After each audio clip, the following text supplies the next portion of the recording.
সন্দেশখালীতে উদ্ধার 3টি অত্যাধুনিক মার্কিন রিভলভার, এক একটির দাম 7 থেকে 8 লক্ষ টাকা। নেপথ্যে আন্তর্জাতিক অস্ত্র চোরাচালান চক্র, তদন্তে সিবিআই। শেখ শাহজাহানের সাগরেদের ডেরা থেকে মিলেছে অন্তত 40 লক্ষ টাকার অস্ত্র। কি কারণে মজুদ, কোথা থেকে আমদানি, অস্ত্র পাচারে কি শেখ শাহজাহানও যুক্ত ছিলেন, তদন্তে কেন্দ্রীয় এজেন্সি। শাহজাহান ঘনিষ্ঠের বাড়ি থেকে উদ্ধার পুলিশের রিভলভার কি রাজ্যের অস্ত্রাগার থেকে চুরি যাওয়া?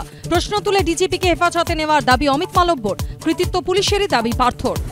সন্দেশখালীতে এনএসজি নিয়ে অস্ত্র উদ্ধার সিবিআই এর কমিশনে নালিশ তৃণমূলের, ভাবমূর্তি নষ্টের অভিযোগ। কেন্দ্রীয় এজেন্সি কোথায় যাবে সেটা কি তৃণমূল ঠিক করবে, পাল্টা প্রশ্ন বিজেপির।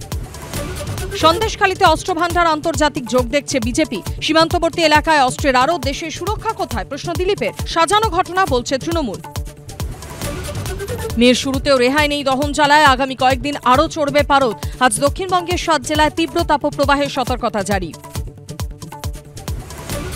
লোকসভা নির্বাচনের আগে কি ভাবছে বহরমপুরের আম জনতা, কি বলছেন ভোট প্রার্থীরা, ঘুরে দেখলেন দেবেশ চট্টোপাধ্যায়। তারকার চোখে তারকা কেন্দ্র, বিকেল 5:30টা।